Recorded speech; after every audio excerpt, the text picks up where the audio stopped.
नमस्कार, स्वागत है आपका एबीपी गंगा में। मैं हूं अवधेश और दोपहर के 3 बज गए हैं। वक्त है उत्तर माघी प्रदेश का। उत्तर माघी प्रदेश में आज हम बात करेंगे संघ के जनसंख्या संदेश की, जिसकी चर्चा आगे बढ़ रही है। दशहरे पर पहले व्याख्यान आया था और आज जब मुख्यमंत्री योगी आदित्यनाथ ने मुलाकात की तो वहां पर भी इसको लेकर बातें हुई हैं। अब सवाल यह है कि क्या जनसंख्या नियंत्रण की जो बार बार बात हो रही है उस पर सहमति बन पाएगी? जो सियासी बवाल मचता है क्या उसमें एकरूपता आ पाएगी? और सवाल ये भी है कि जनसंख्या नीति अगर बनती है तो किस तरीके से लागू हो पाएगी और उसके परिणाम कैसे होंगे?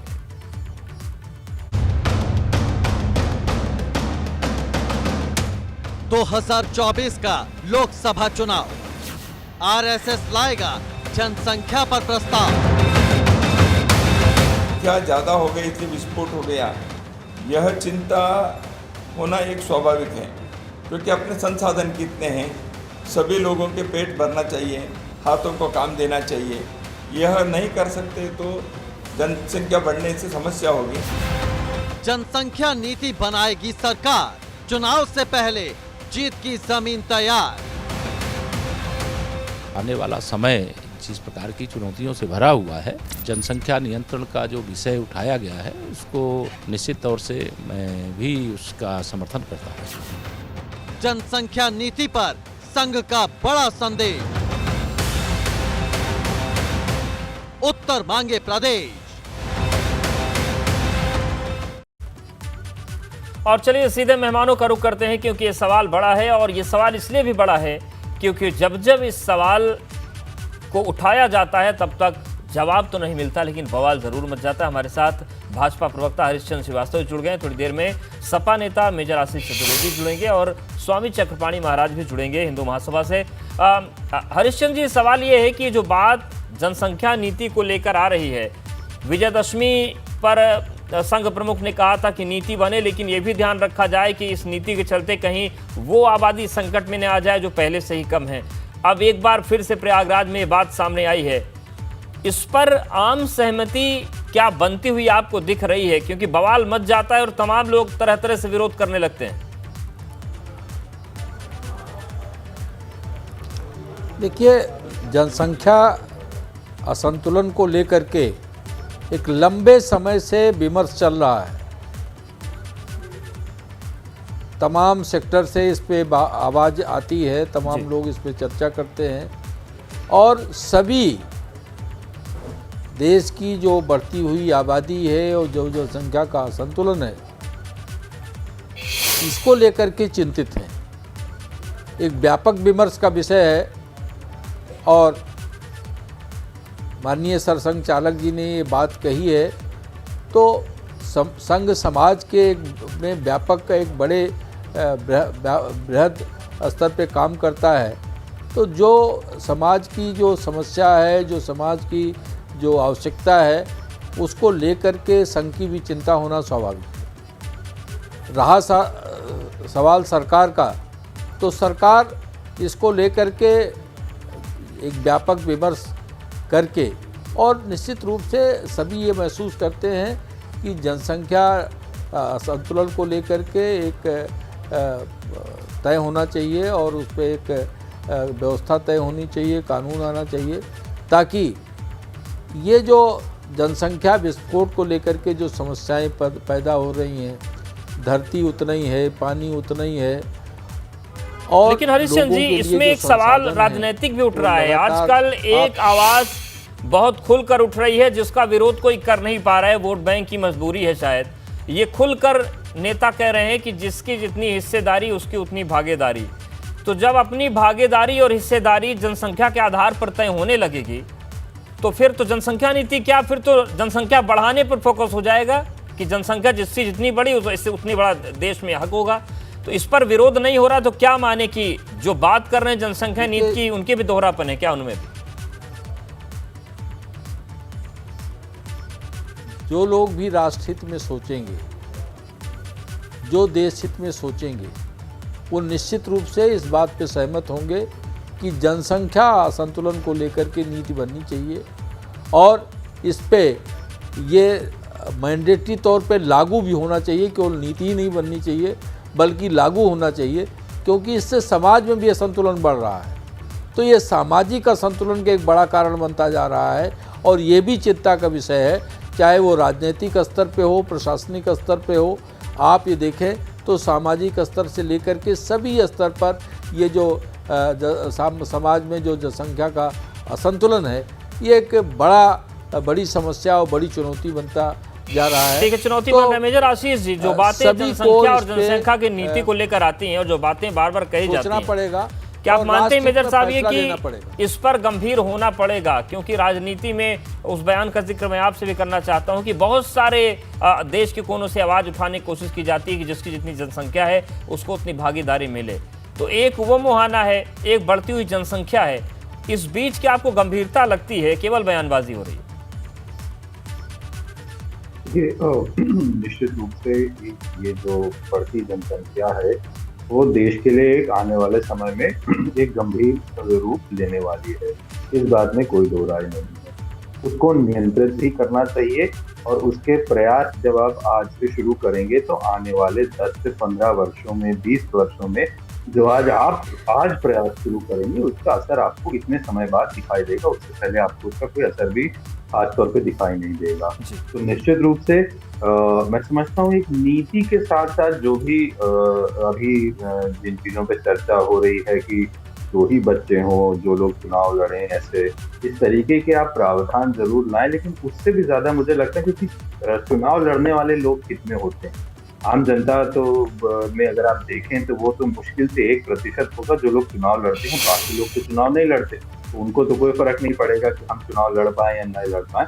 तो मैं समझता हूँ कि नीति के साथ साथ, कानून के साथ साथ सबसे ज्यादा जरूरी है जागरूकता लाना।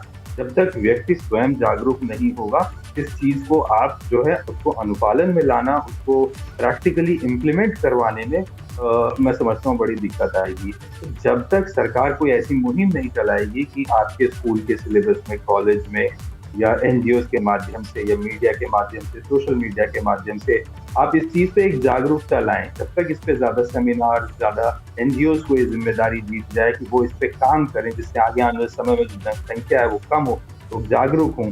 तो इस तरीके की पहल जब आप करेंगे तब जाकर कहीं मैं समझता हूँ एक कारगर रूप से ये चीज जो है सफल एक धरातल पे आप। बिल्कुल। हरिश्चंद्र श्रीवास्तव जी, ये जो पूरी प्रक्रिया है कैसे जमीन पर उतरेगी? चर्चाएं तो बहुत सालों से चल रही हैं, अब थोड़ा माइक पर बोलने लगे हैं। जो मेजर साहब कह रहे हैं कि 20 साल इंप्लीमेंट करने में लग जाएंगे तब असर इसका आएगा, अगर आज हम इंप्लीमेंट कर देते हैं 20 साल हम कहीं बात तो नहीं करते रह जाएंगे? नहीं, देखिए, इच्छा शक्ति अगर है तो सभी चीज़ संभव होती है। बड़ी से बड़ी समस्याएं, धारा 370 के लिए भी ऐसे ही कहा जाता था। राम मंदिर की जो इतने लंबा संघर्ष चल रहा था उसके लिए भी इसी तरह की बात होती थी, लेकिन सरकार में नेतृत्व में इच्छा शक्ति थी तो ये समस्याएं हल हुई। ठीक इसी तरीके से ये जो जनसंख्या नीति की बात है, जनसंख्या असंतुलन को लेकर के एक नीति बनने की और उसके क्रियान्वयन की बात है, वो भी सरकार की इच्छा शक्ति से और आम जन के सबके सहयोग से ये साकार होगी। जहाँ तक सवाल है जागरूकता की, जो मेजर साहब बात कह रहे हैं, देखिए आज डिजिटल इंडिया है, सबको सब मामले में सभी लोगों को जानकारियाँ रहती हैं। जानबूझ करके लोग उसको नहीं फॉलो करते, ये एक बड़ा प्रश्न है। कुछ लोग उसको धर्म का आड़ ले लेते हैं, कुछ कोई आड़ लेते हैं, लेकिन वस्तुस्थिति यह है कि इसमें जनसंख्या को लेकर के, ये समस्या को लेकर के सभी को इस पे सब इससे वाकिफ़ हैं, सबको इसकी जानकारी है। जागरूकता को भी जहाँ तक का प्रश्न जो है वो भी व्यापक पैमाने पर इसको अभियान के तौर पे चलाया जाना चाहिए और चलाया जाएगा। लेकिन इससे भी बड़ी बात है सरकार की इच्छा शक्ति का होना और उसको लागू करने की बात। तो वो हमारे नेतृत्व में, हमारी उसमें वो इच्छा शक्ति है, चाहे वो देश का केंद्र का नेतृत्व हो, चाहे प्रदेश का नेतृत्व हो। और निश्चित रूप से जो सब ज्वलंत समस्याएं हैं राष्ट्र के सामने, उसका निदान करने में और उसके निदान की तरफ आगे बढ़ने में हमारा जो नेतृत्व है पूरी तरह सक्षम है और उसको साकार करेगा। बिल्कुल। मेजर आशीष जी, ये जो पूरी बातें चल रही हैं, इन सब के बीच ये भी कहा जा रहा है कि जो नीति बन रही है, इसको लेकर विधि आयोग की रिपोर्ट है कि जो नीति बने सरकारी कर्मचारी उसकी शपथ लें कि कोई इस नियम को तोड़ेगा नहीं, इस नीति को तोड़ेगा नहीं। ये तमाम चीज़ें लगती हैं कि कोई एक बड़ा असर समाज में ला पाएंगी। और केवल सरकारी कर्मचारी अगर शपथ लेंगे तो कितने, उनकी तो संख्या सीमित है। वही बात आ जाती है कि यदि आप केवल सरकारी कर्मचारियों पे इस तरीके की बाध्यता या किसी तरीके का वो रखेंगे तो उनकी भी संख्या बहुत सीमित है, उससे ज्यादा नहीं है वो लोग एक सीमित दायरे। तो ये सब में जब जागरूक होगा तो व्यक्ति चाहे समाज के किसी धर्म, किसी जाति, किसी वर्ग से आता हो, सरकारी हो गैर सरकारी हो, किसी में भी हो, जब वो जागरूक होगा, जब आप उसको बताएंगे कि भाई इससे देश को, प्रदेश को, तुम्हारे परिवार को क्या नुकसान है, क्या फायदे हैं, जब वो बात उसके जहन में आई तब जाकर के कहीं ना कहीं आप देखेंगे कि वो ये चीज जो है वो ज्यादा अच्छे से हम देश भर में लागू कर पाएंगे और इसके जो परिणाम है अच्छे वो हमको तभी मिलेंगे। क्योंकि आप कोई कानून लाएंगे किसी तरीके का तो मैं समझता हूँ उसमें बहुत गंभीर धाराएं आप नहीं लगा पाएंगे किसी के ऊपर कि अगर आपने तीसरा बच्चा कर लिया या चौथा कर लिया, आप उसको मैं समझता हूँ कुछ चीजों से वंचित रख पाएंगे। शायद हो सकता है आप कह दें कि हम 6 महीने की जेल या 1 साल की जेल, लेकिन फिर वही जुडिशरी में आके मामला अटक जाएगा कि कैसे आप इस चीज पे जेल भेज रहे हैं। तो बहुत सी ऐसी चीजें होंगी। बिल्कुल, यानी कि जन जागरूकता अगर नहीं आती तो नीतियों से तो शायद इसको रोका नहीं जा सकेगा। आप दोनों के पास आएंगे। सवाल यही है कि जनसंख्या पर नीति बनाने से केवल काम चलेगा या फिर जनता को उस स्तर पर जागरूक करना होगा जब हालात तेजी से बेहतर। हरिचंद्र श्रीवास्तव जी, नीति बनेगी, लेकिन जैसा कि अभी बात सामने आई कि विधि आयोग की रिपोर्ट में यह है कि जो सरकारी कर्मचारी हैं उनसे ये शपथ ली जाए कि वो नीतियों को मानेंगे, उसका उल्लंघन नहीं करेंगे। लेकिन क्या आपको लगता है कि सरकारी कर्मचारियों से ही शपथ लेने से काम चल जाए? क्योंकि ये तो बहुत बड़ा अभियान है। सरकारी कर्मचारियों की संख्या बहुत कम है पूरे देश में, और उत्तर प्रदेश की बात करें तो और कम हो जाएगी एक स्टेट के अगर हम जोड़ते हैं तो। देखिए, विधि आयोग की रिपोर्ट को अभी मैंने देखा नहीं, जनसंख्या नीति पे क्या रिपोर्ट में उन्होंने प्राविधान किए हैं जी, क्या उनका मसौदा है। लेकिन अब वो पब्लिक हो सामने आवे तो उस पर बात की जा सकती है। लेकिन केवल सरकारी कर्मचारी नहीं, बाकी सभी समाज में सभी को इस अभियान में भाग लेना पड़ेगा।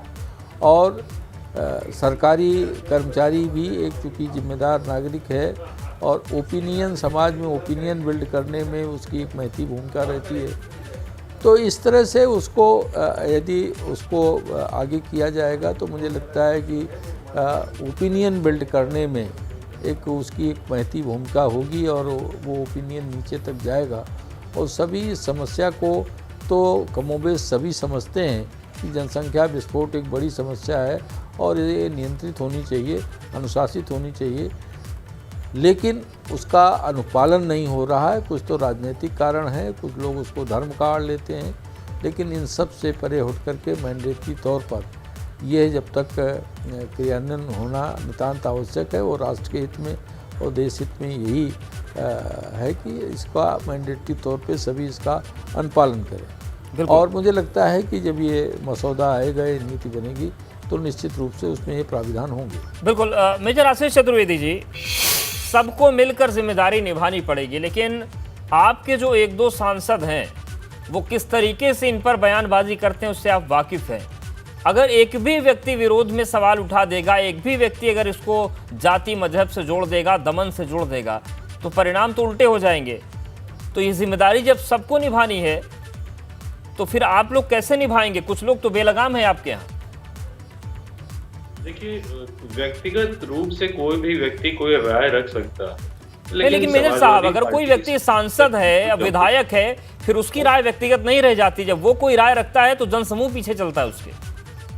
नहीं, देखिए, वो फिर भी मैं कहूंगा कि वो एक व्यक्तिगत राय है और सरकार अपने पूरी तरह बहुमत में है।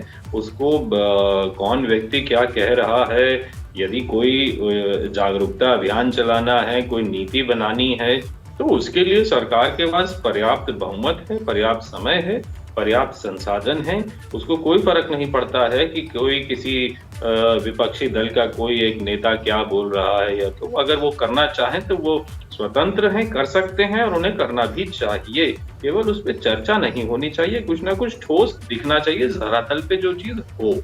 क्योंकि बहुत से ऐसे मुद्दे होते हैं जो जैसे आप देख लीजिए कि पानी का स्तर जो है सब जगह गिरता जा रहा है। बोरिंग पहले कितने फीट पे होती थी, आज कितने फीट पे हो रही है। हर कोई कहता है कि हर साल गर्मी बढ़ रही है क्योंकि पोल्यूशन बढ़ रहा है, ओजोन डिप्लीशन हो रहा है। लेकिन ये वो मुद्दे हैं जिन पे राजनीतिक दल यदि काम भी करेंगे तो पब्लिक ही यहाँ की इन पे वोट नहीं देती है।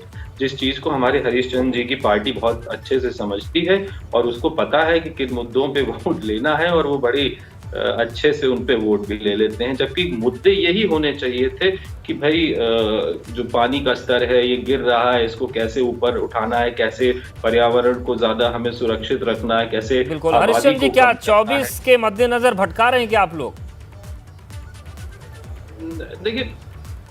देखिए भटकाने का काम तो समाजवादी पार्टी का रहा है, तो रिकॉर्ड में है कि कोविड की वैक्सीन तक पे इन्होंने भ्रमित किया, लोगों को भटकाया। और इनके सांसद जिस तरह की अनर्गल बयानबाजी करते रहते हैं, उस पर समाजवादी पार्टी के न तो मुखिया का न पार्टी की तरफ से एक भी बयान नहीं आता कि उसकी भर्त्सना हो, उसके ऊपर उनको पार्टी का कोई अनुशासनात्मक कार्यवाही हो।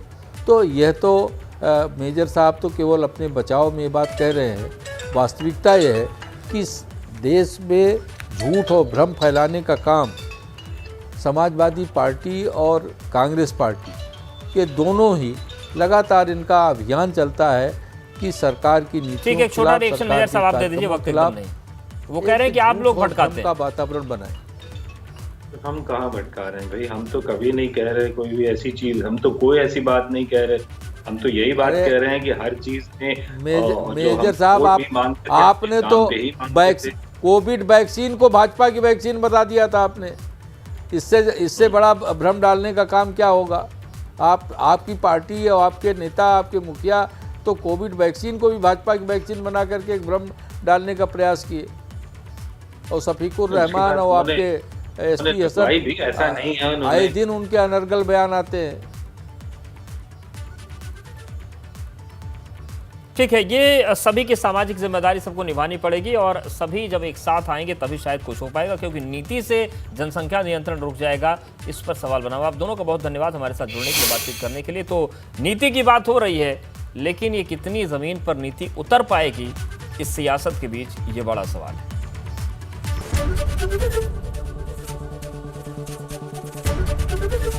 एबीपी गंगा, खबर आपकी, जुबान आपकी।